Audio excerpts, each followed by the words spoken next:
and we're all together with different worries and different concerns. Uh, Brad may ask about one concern, uh, but there are multiple. There are multiple, and we're trying to navigate among all of them. And just Beinenu uvein atzmeinu, and I'm not going to translate that. If you don't know how to translate it, I'm not going to tell you. But Beinenu uvein atzmeinu, the job of stabilizing my life. Can I have a piece of paper? Pretty much come to impossible. So we're just dealing with the world as it is. And okay. Now, I first of all greet you. Hello. Shabbat Shalom, everybody. Thanks, Marina. Thanks. She just jumped right in. Okay. And we're going to be doing Miketz, right? Miketz. And it's a great Sedra. That is to say, it's filled with things that we don't quite understand.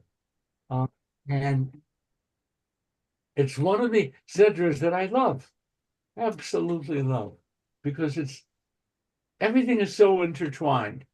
And we don't know who's going to go to hell and who's going to go to heaven. We just don't know which brother, which father. We don't know.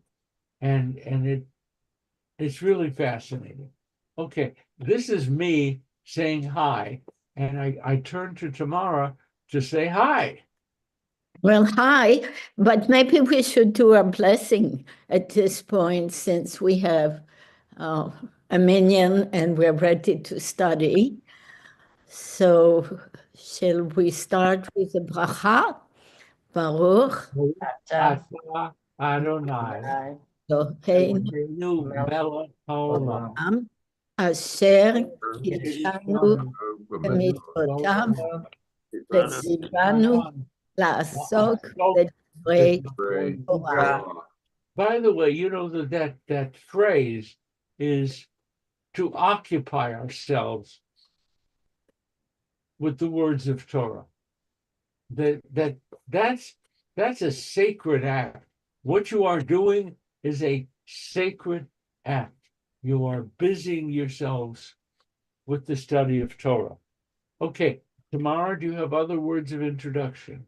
Well, Rabbi Sten and I talked about what we want to do today and realized it's going to take 6 hours to do what needs doing. This is a very complex, wonderful Torah portion.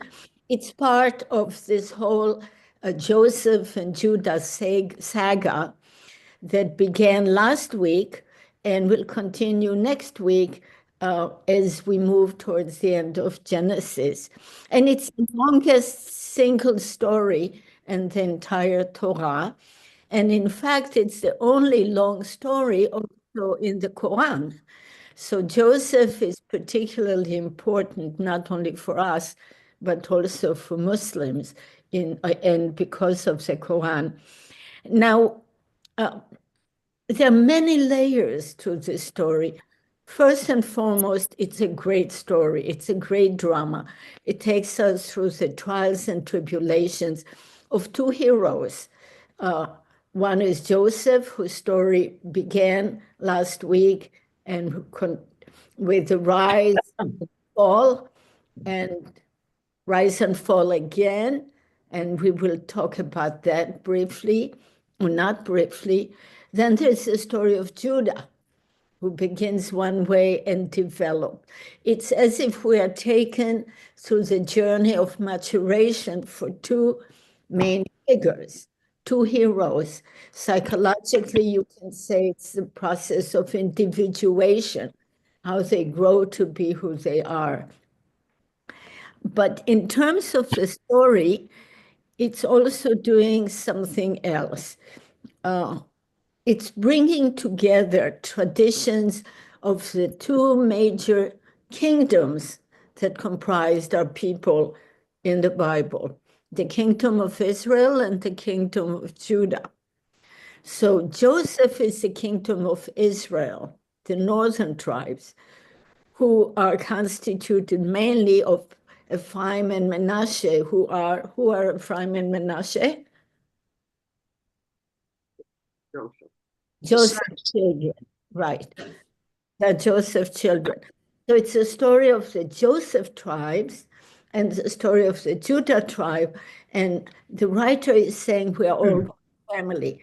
So they are weaving the unity of the people, but by offering a shared past and a shared future. And that's an important part of what's going on. But it's also a fantastic story that continues to resonate in Jewish history because story of a Jew rising in diaspora, right? Joseph in particular is a hero in diaspora, showing also the word Jew is anachronistic. It shows how an Israelite lives in diaspora. Notice he wears Egyptian clothes, he marries an Egyptian woman. There's no criticism of any of it. He's celebrated in the Torah for his success in a foreign land. And that certainly has been inspiring. And then at another level, and perhaps the one we might want to look at more closely, is its inspiring masterpiece about human relation, about loss, about reconciliation, recognition, and redemption. And we watch this masterfully unfolding and played.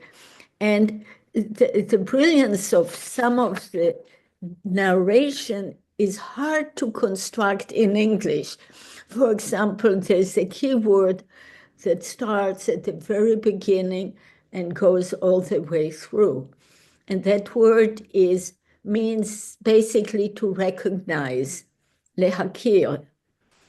It's the word the brothers use when they bring to Jacob the torn tunic, and they say, Hakerna, recognize, please, is that your son's tunic?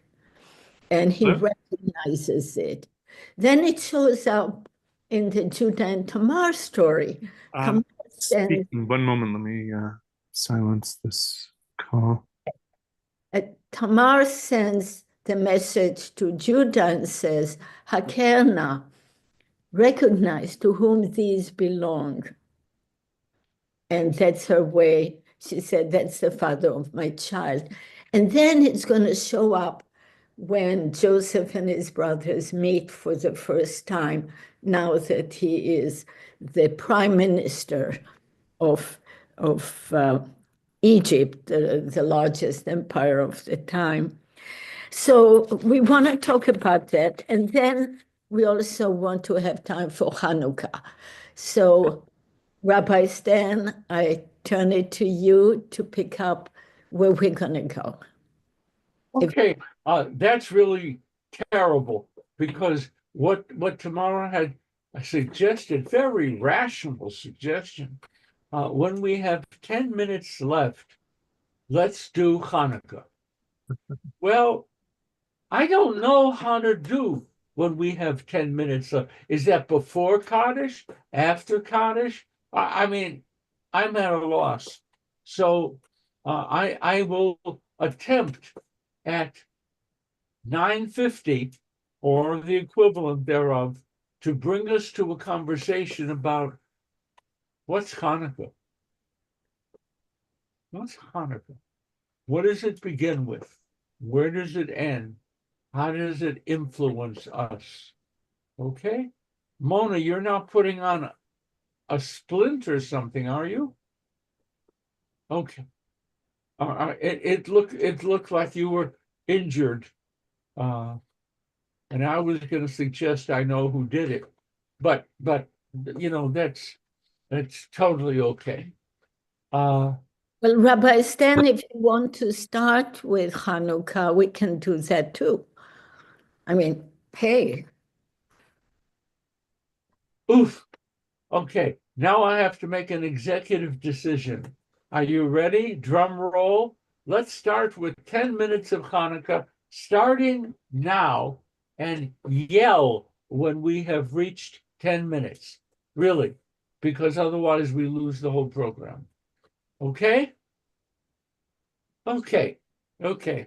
So, simple question. What's going on in the story?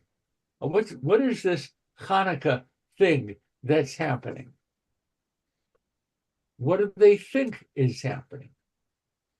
What do they imagine is happening? I see Merle drinking straight whiskey. I mean, that's pretty impressive. Okay, Lara and Harv. It's Harv. It would be the preservation of religious tradition and the religion itself, given what was going on at the time. That's what So, Hanukkah's about. so Online or in my house? a victory won't be read in terms of we defeated the Syrian Greeks or we have come to terms with what they want to do to us. The victory is in how well did we protect and enhance our identity. Let's go on. What's going on in Hanukkah? I know you're not supposed to, but I love you anyway. So I- will do. You're not supposed to, but I love you anyway. My, this is getting a very warm presentation. Okay. Okay, Rebecca, thank you. Get me out of this. If it's our duty to preserve the story and retell the story of our liberation from the Syrian Greeks, why is it in the Catholic canon? Why is the story in the Catholic canon? And Why not is the story in the Catholic canon? And finish your sentence, not in the Jewish text. not in the Jewish text. I mean, that's where the big shocker comes. Hanukkah is not, the books of the Maccabees are not listed in the Jewish Bible. Okay? It doesn't mean that they're not highly respected. It doesn't mean that they don't have much to say, but it does say somehow that the books of the Maccabees didn't hold up against the challenges of modernity. And so there was a real conflict. Go on. What else is going on with Hanukkah? With Hanukkah? Anybody else? A Hanukkah blessing. Oh, okay. Thank you, Steve. Or Actually, I had a question and a comment, and one of them is, could part of the reason it didn't make the cut for the Bible, if you read it, in some ways it is less literary, it seems, as you read it, than most of the other books in the Bible. And also, I guess it's my understanding, and I could be wrong, but Hanukkah was never celebrated as such a huge deal as it is now until the diaspora and the mingling with the Christians celebrating Christmas at the time. I think that we're easily able to say that Hanukkah as a Jewish landmark was not in the rabbinic period. It is, can I say, more in our world, more in the world of 19th, 20th century, 21st century Judaism, in which this was presented as real. This was real. And then the rabbis were left with a very difficult task. Friends, if Hanukkah is real, why isn't it in the Bible? If Hanukkah is real, why doesn't it speak about God's power, revelation, whatever? Why are these left out? Herman. Okay, you can't be heard. Well, what you just said makes a lot of sense, but I was starting to think a little bit. Maybe it has to do with the fact that God's name is not mentioned in the story of Hanukkah. Try me again. What do you have to have? I was saying that God's name is not mentioned in the story of Hanukkah. Oh, it is mentioned. Oh, it is? Yeah. Okay, well, it's not a main. Maybe I can jump to this one. The reason Catholics have it in the Bible is because it was part of Jewish teachings when the Bible emerged in Greek in Egypt, and Christians took all the books that were part of the Jewish quote Bible in Egypt back, say, year 100. Maccabees was part of the Jewish tradition, and they took it. It was in Greek. We don't have Hebrew copy of it. During the revolt in the 70s against the Romans, the story of the Maccabees inspired the rebels. And one of the results of that inspiration was the destruction of the temple and the destruction of the Jewish autonomy. When the rabbis, after the destruction of the temple, decided what's going to be helpful for us to move forward, the books of Maccabees, which were part of Jewish tradition, part of what may have been the Jewish Bible, sent the wrong message.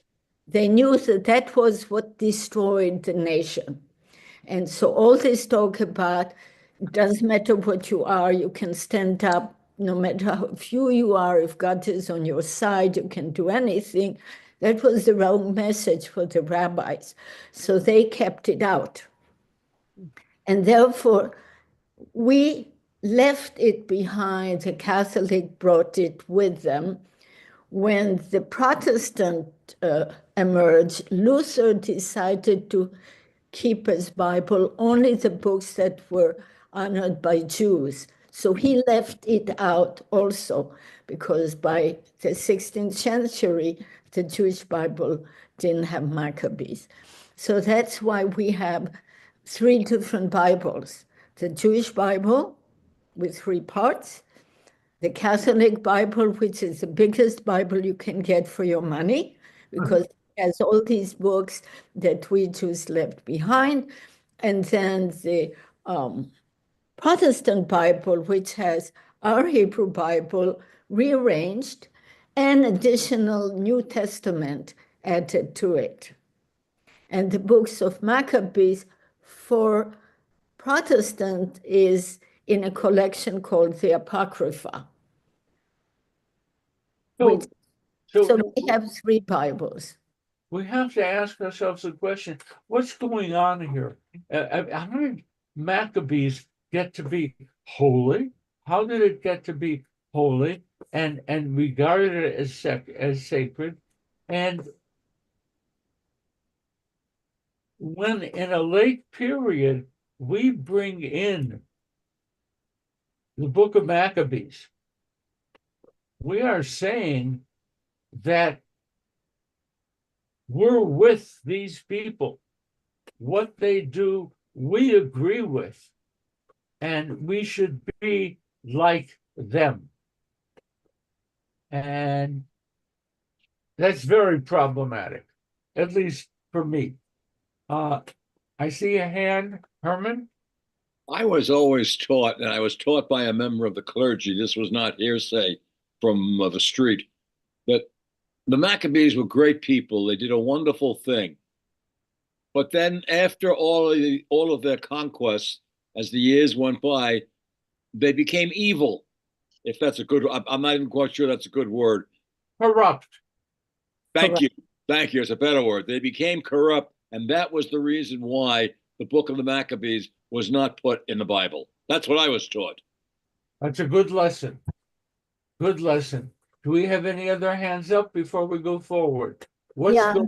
I want Okay. to say one quick thing to tie it to what we actually do. We sing about the Maccabees, but we light candles. That story is not in the book of Maccabees. That was the rabbis dealing with what Herman just said and with the problem of the military nature of the Maccabees. The rabbis don't focus on the Maccabees at all. They instead tell us the story that the great miracle was about the oil, that when they redeemed the temple and purified it and dedicated it, you all know the story. It was only oil for one night, but it burned for 8 nights until they got more pure oil. So you see, the rabbis not only kept the Maccabee story out, but they revised the story for us and put the emphasis on something totally different from what the books of the Maccabees did. So it's yes, it's about military heroism, but it's about dedication and light and sanctity, which is what the lighting of the candles means. And when we light the candles, we, in a way, recreate that moment of rededication of the temple into a more purified, honest, authentic forms of Judaism. That's the message of what we do by living that part of the story. Rabbi, according to my clock, we're 17 minutes into it. Yeah, okay, I know. We have to drop this topic. You did this tomorrow. You set it up and you set me up for failure. I failed. Okay, all right. I'm used to that. Never, never. You are my teacher and my inspiration every time. The Bible itself is filled with stories which we affirm and exclude stories which we deny. And that depends on what era we're talking about in the construction of the Bible. Because in certain times, the things that we validated were not great items. At other times, it was the key, most important thing. And there's no way, I hate to do this to you folks, there's no way that I can satisfy you that what we do with Hanukkah is what the ancients wanted to do with Hanukkah. I would have to say, far from it. Far from it. Okay, we're going to go on to a book very near the end, and we're going to see how these fabulous stories ended up constructing Judaism. You know, we can make little snide side comments about Judah Maccabee and about this and about that. They didn't view it that way. This was a living, real phenomenon. And the Maccabees, Judah, is not ancient history, but it's real. It's real. So let's begin with that. Who can provide the reading for the first few verses of what is Miketz? Miketz. happily translated at the end. Me case. What do you have? Chapter Okay. and verse, please. Anybody else? It's page 235 in the Women Commentary. Chapter and verse, please. 41:4. Chapter, yeah. 41:2. And you start at the beginning. Yeah, 41:1. Okay. Yeah. So What page in the cloud? I'm in Miketz. Let's see where it starts. Okay. It starts as an introduction to the line of Jacob. And at the end of 2 years, Hebrew, Miketz. Miketz. At the end of 2 years, Pharaoh had a dream. Tell me about the phenomenon of Pharaoh having a dream. Come on, folks. One thing, it brought Joseph out of jail. Yeah, but talk to me about Pharaoh and dream interpretation. We can't let this just slide by. Pharaoh dreamt. Whoopee! No. Okay, Steve. What always perplexed me about this is Pharaoh needing help when Pharaoh is supposed to be God. In Egypt, he was God, so he should be able to even dictate the meaning of his own dream, and he certainly should know it.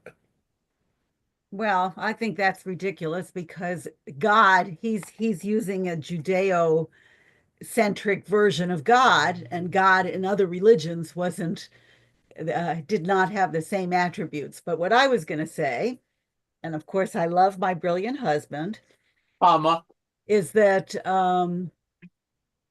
the story demonstrates that the society was interested in the interpretation of dreams and that they were supremely important.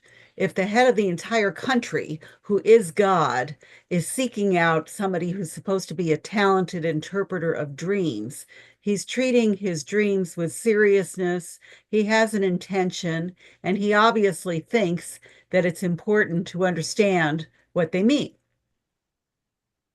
Thank you very much. I think it's been the first time since we rubbed two stones together and got sparks. So we're going to have to do a little bit of pre-Yom Kippur fixing tomorrow. To add to Mona, it's also telling us that the biblical writers thought dreams were important. And dreams really accompany us from the very beginning of the Joseph story.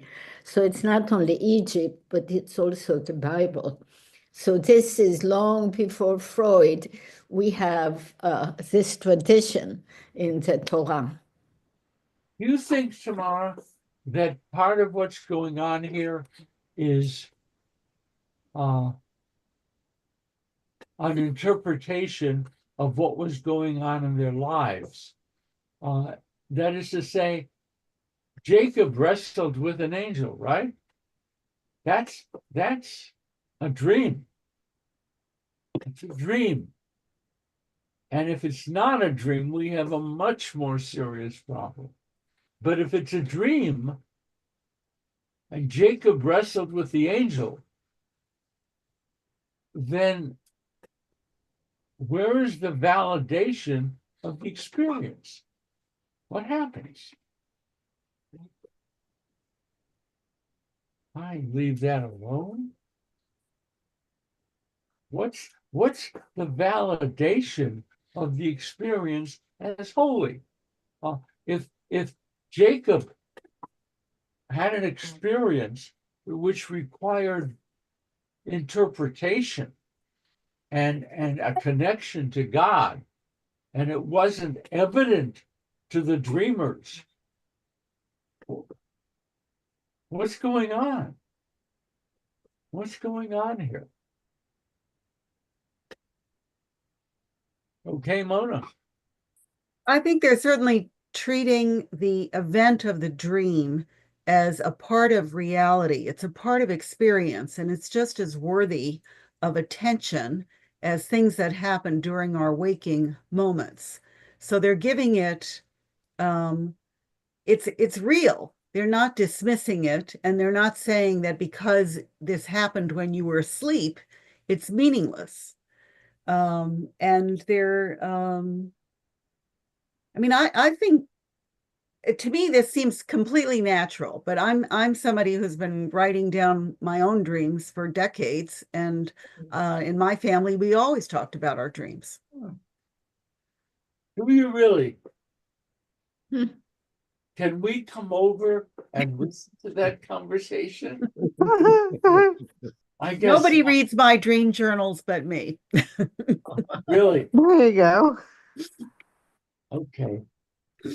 Steve, watch your place. Okay. So what's going on? What's going on? Who's running the ship?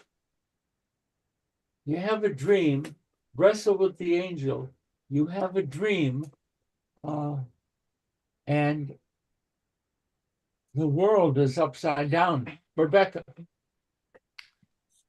It seems to me that at least with the dream of Jacob, he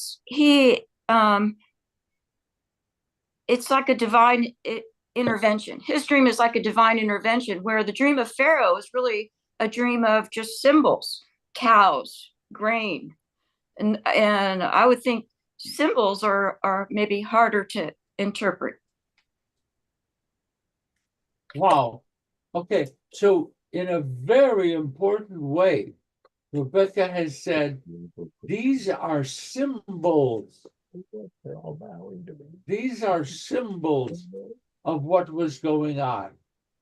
And a symbol does not mean an extant reality. It's a symbol.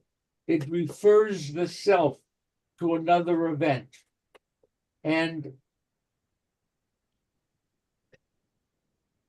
the Israelites got the benefit of symbolic interpretation in order to build their story. And I want to say, this is just me. I'm going to hand the ball immediately back to Tamara. You can fix the damage I'm about to do.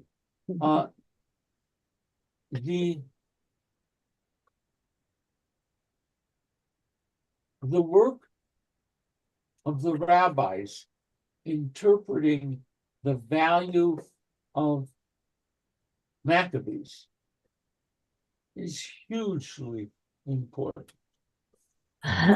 No small matter. You have Maccabees and you have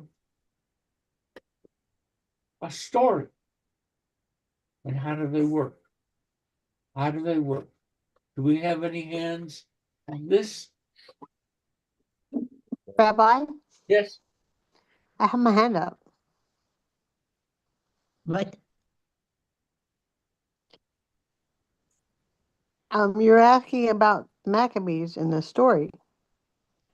I think that Adonai, that the oil, the burning of the lamp, miraculously out of nothing at all, out of nowhere, they found the cruise, the Dead Sea Scrolls, and that's God writing a story for the rabbis. Put this story out there to show us now in this modern era that we're not alone, and that God is with us. He makes a way to show us that He's the God of Israel.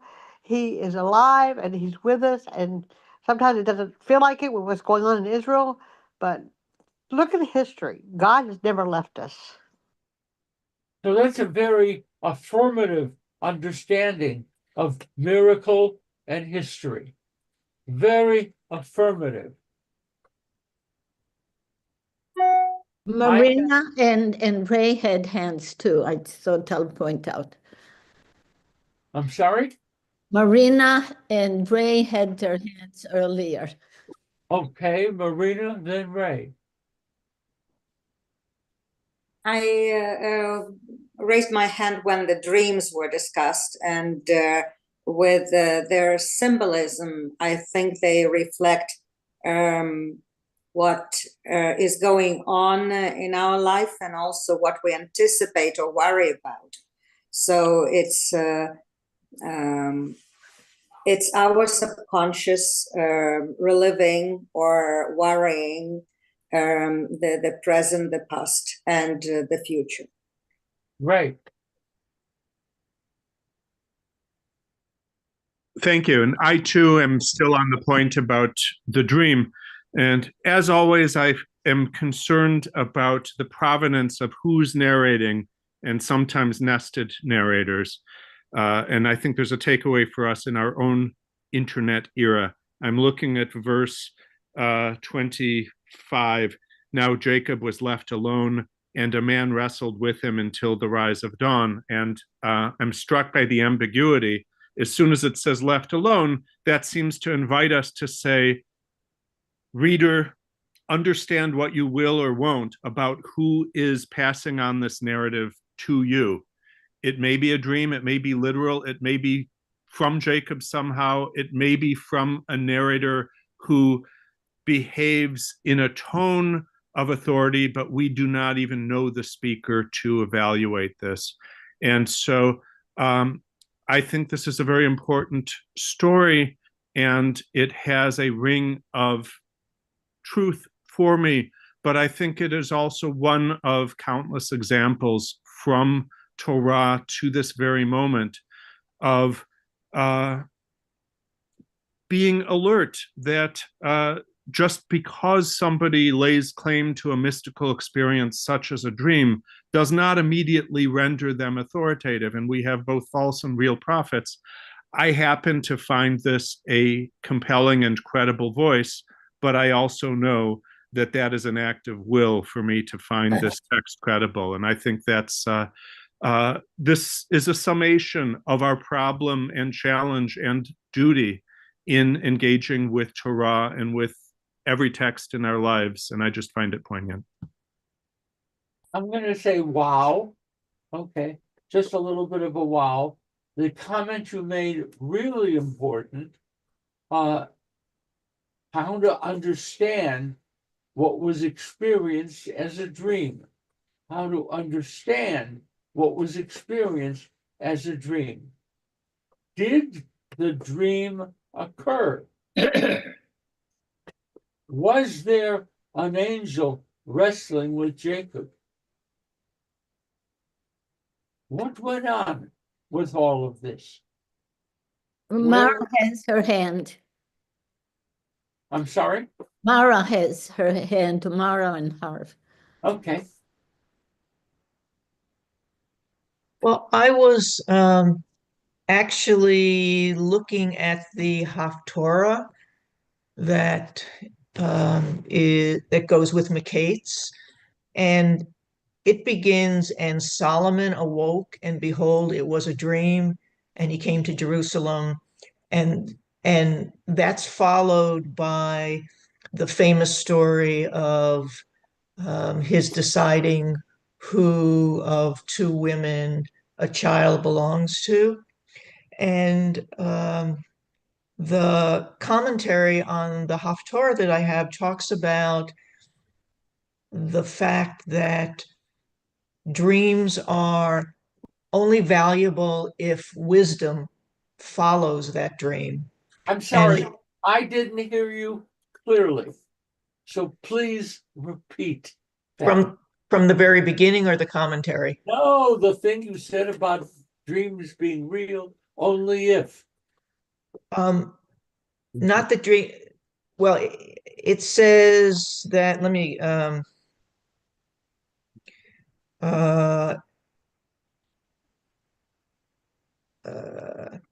understanding heart discharges the duties and responsibilities of his position and advances the welfare of the great people entrusted to him.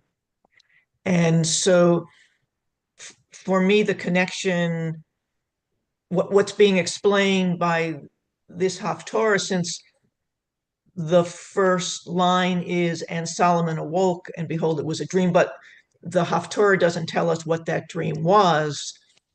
The overriding explanation of why this Haftorah is chosen in connection with this Torah portion is to make us aware that the importance of dreams is to provide us wisdom, and if they are used for any other purpose, that that does not reflect divine will.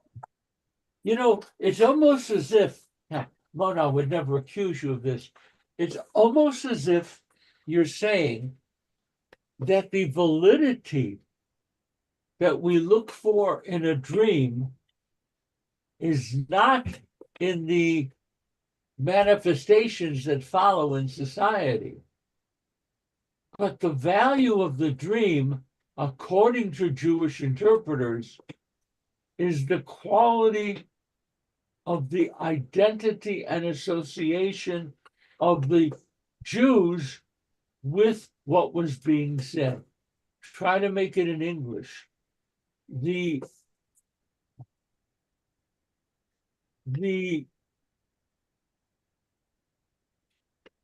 people who were interpreting dreams could have been of many different types. Some would be looking for the revelation of truth. Whoopee, okay, I got the dream. This is truth.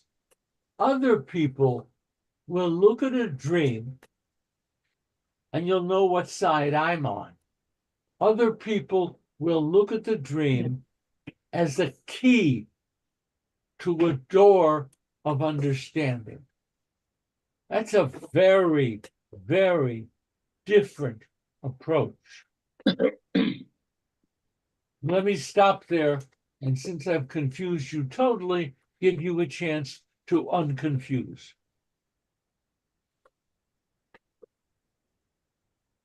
Brad?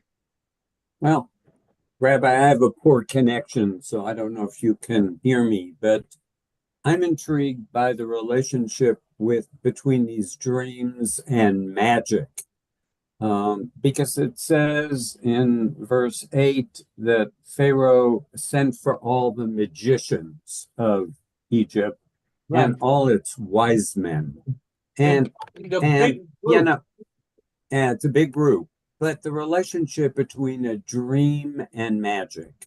And, I think I said this last week or the week before, when Joseph has his first dream, it's preceded by getting that ornamented coat. He gets the coat, and then the very next thing, he has these dreams.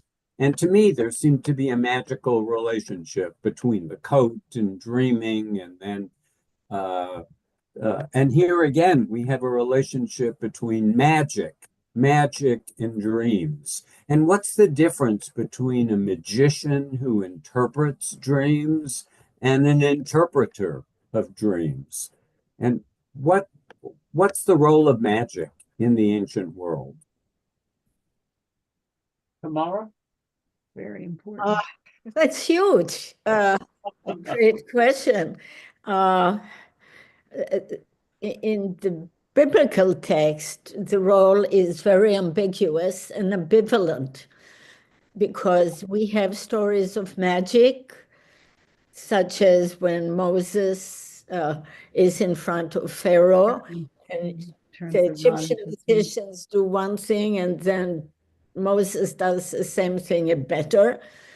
At the same time, you have very stringent laws in Deuteronomy that you should not allow a magician or a female magician to live, because it's taking it as a reality, but it's not a sanctioned reality, except when it comes from God.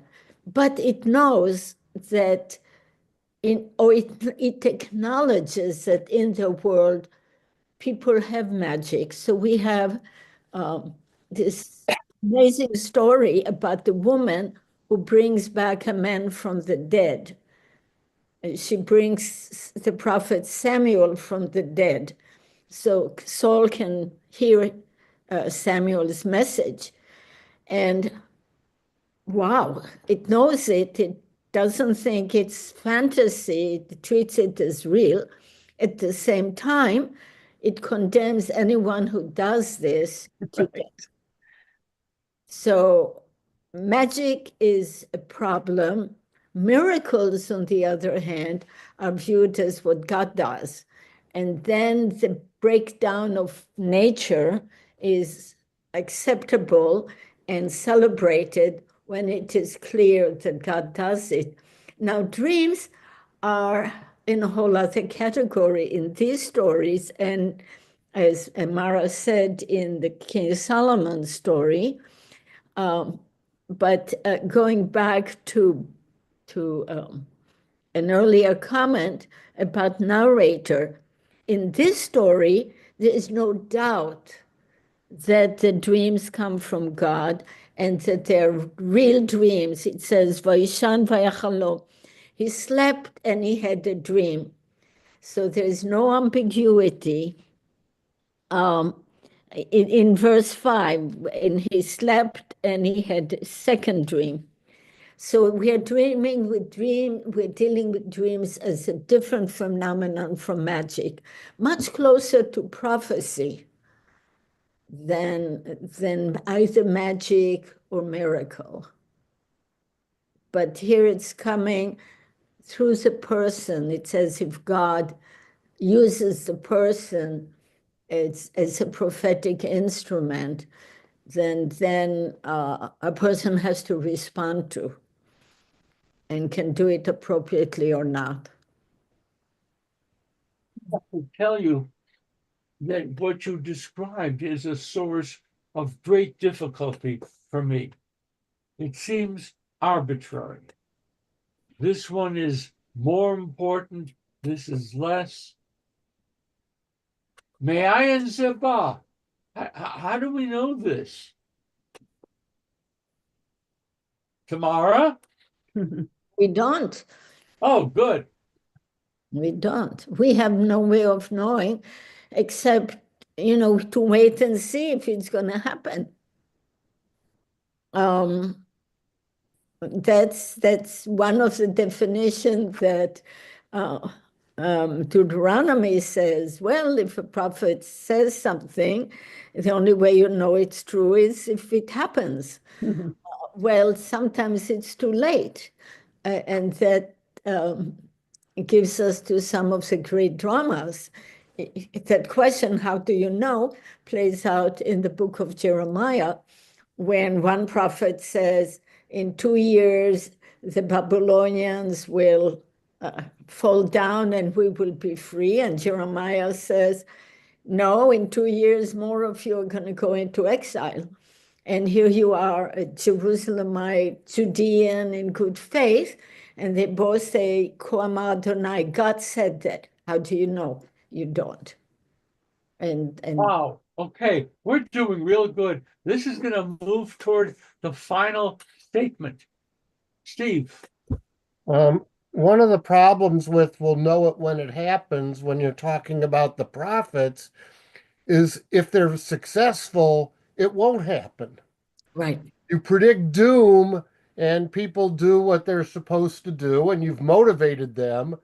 So you still don't know if it's true or not, but you've at least hopefully improved society in the process. There's a Hebrew word, Steve, ke'ilu. Very interesting word. As if, ke'ilu. And you're saying that if the Israelites, if the Jews take these prophecies or teachings or whatever as true and then act upon that, you will have a serious improvement of society. Whether or not what they saw was true, but rather what they experienced was true. And Jews often live, don't tell anybody, okay? This is our private little note. Jews often live in a Ke'ilu world. We live in a world which seems to follow a pattern, but we don't know if it does. Ke'ilu, it seems to be a statement from the divine, because who else can say this? And yet, we don't know. And that's one of the strong points of the prophets. You do not know, K-N-O-W, what is true and what is enduring. You have to find your own way there. And the way there, I tend to drive home an idea. The way to get there is to live Ke'ilu, what you experience is real. And then all of these other questions, not so important. I live as if Sinai is literally true. I do live that way. And what Me too. Me too. I agree, Red. It leads to a set of commandments. It leads to how Jews ought to respond to the treasures that have been given to us. I have to stop. Tamara, are you going to read the Yortzeit list? I'm happy to, if you would lead the Kaddish part. Okay. Read, or do you want to read? No. Go for it. Marina had one last comment. Marina, do you want to bring it? Yeah, I just wanted to say that a prophet can pronounce God's word and then God will change his mind, like with Jonah. Jonah didn't want to announce that Nineveh will be doomed, and then Jonah did what God wanted him to say, and God didn't destroy Nineveh. So even though God dictates what the prophet says or what the dream, the prophet may channel God's words, and then God changes his mind, and the prophecy does not come through. So it's it never is a done deal with the prophecies. That is correct.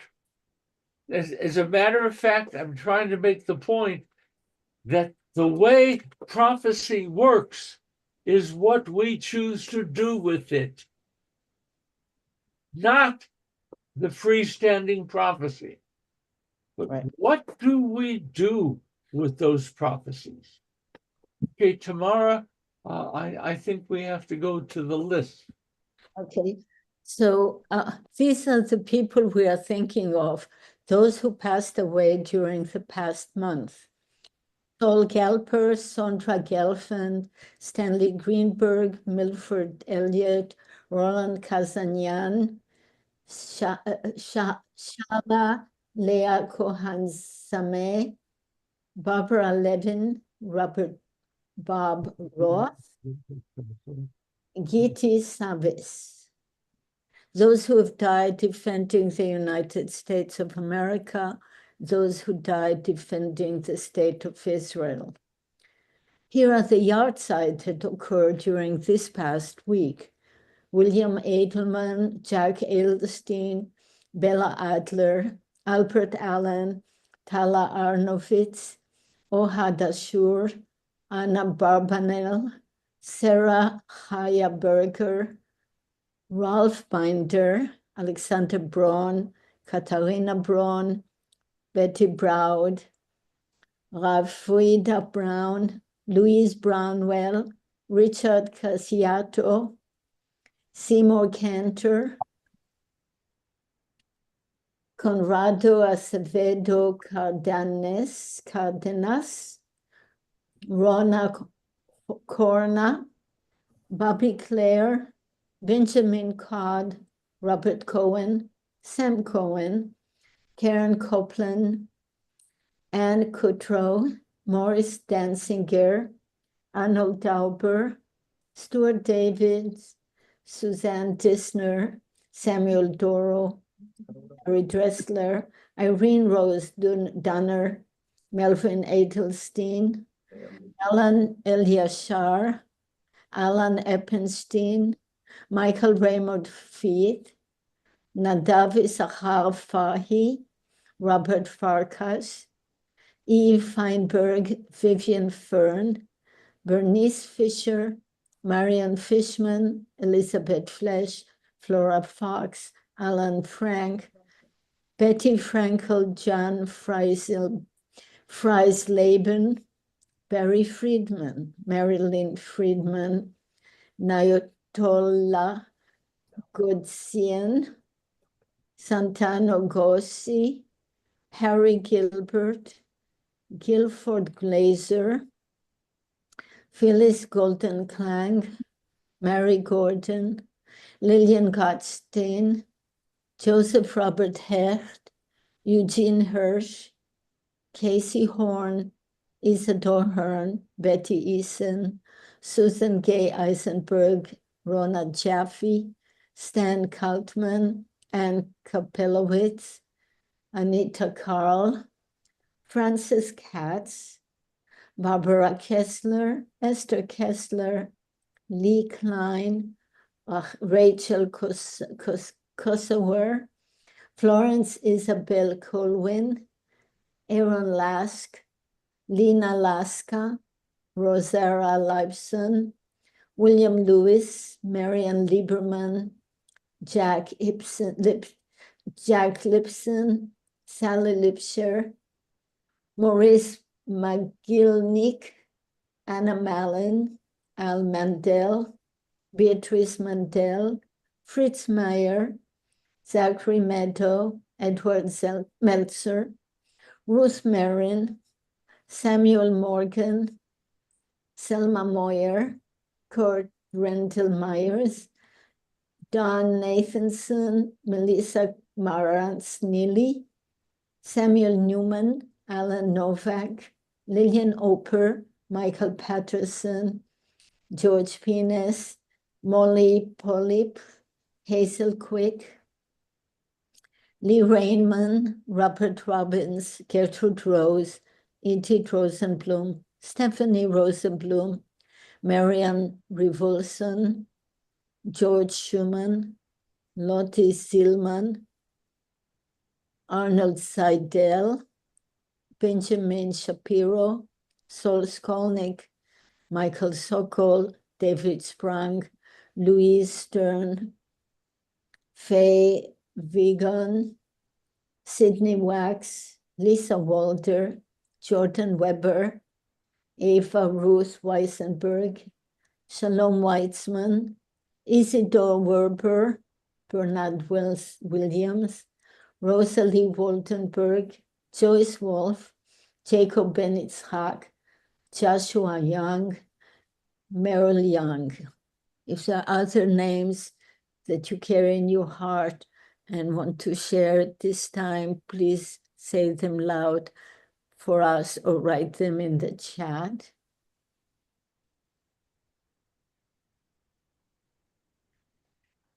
We're also saying Kaddish for those who have no one to say Kaddish for them. So let's join together and say Kaddish. Okay, I'm going to ask Ray, do you feel comfortable leading Kaddish?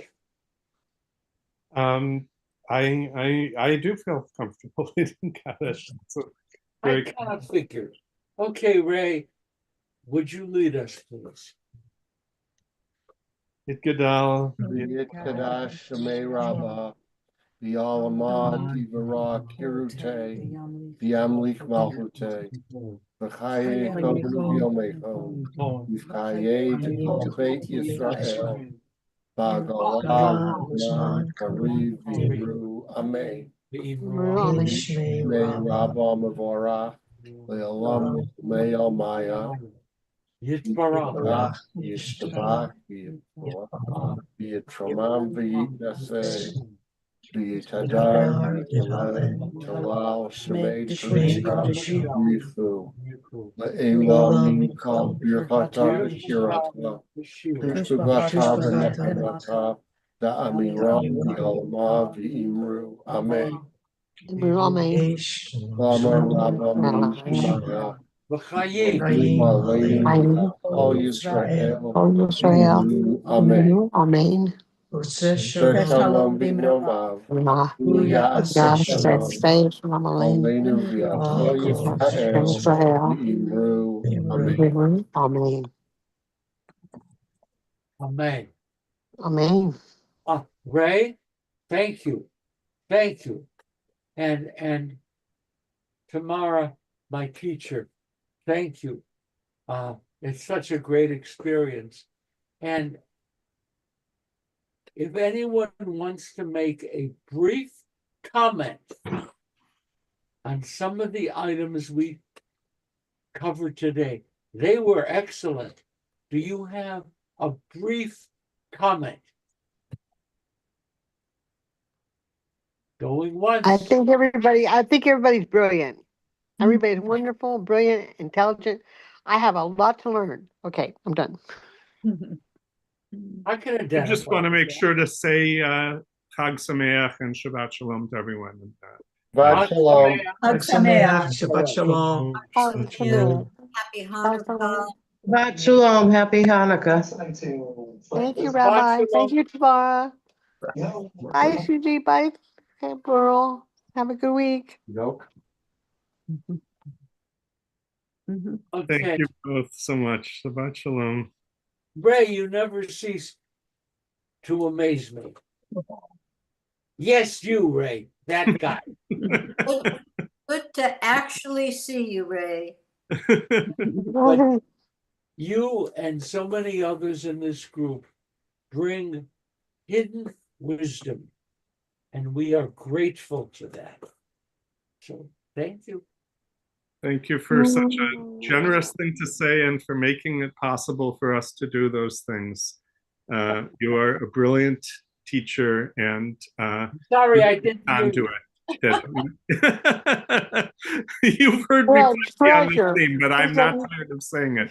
You're a masterful teacher, and as I shared not long ago with you, when I teach, I steal from you shamelessly because you have many years after I was officially a student taught me so much more than I ever imagined about what this experience is really like, both coming and going. And so since I have begun stealing from you, I have become a kinder, better, more effective, more powerful teacher. And I see how what you kindle in us, if I turn around and do the same thing, works marvels. And I am so grateful to you for teaching me at this later chapter what I didn't notice, what was happening the first time from the great teachers in my life. You are a masterful teacher and friend and mentor, and I am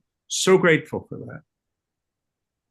As an outburst of amazing modesty, I hereby declare this class over. There's no need except to say what you feel for me, I feel for tomorrow. And you have to, she'll deny it 1,000 times, and I don't care. Okay? It is, what we have here today is amazing. That's all. Amazing. Shabbat Shalom, everybody. Shabbat Shalom. Hello. Shalom. Thank you both. Thanks, Ray. Chag Sameach. Chag Thank Sameach. you, Rabbi. And thank you so much. Thank you, Tamara. Thank you, Ray. See you, Donna. Bye. Goodbye, tomorrow. Well done. Give me a 5. Huh? Give you a A 5. 5. There we go. Shabbat Shalom. Shabbat Shalom. What are you going to be doing today? Oh God, I'm about to get organized for a Hanukkah party that I'm supposed to be the maven. And then the Errol and Jewel sing tonight. Yeah. You're not going, I assume. No, You've got we the have- kids coming. Yeah, the kids are coming. Yeah, I almost was thinking of an excuse. I don't feel like going either. I'm not into being with a lot of people. I don't know how you guys do it, but I ignore them. oh, okay.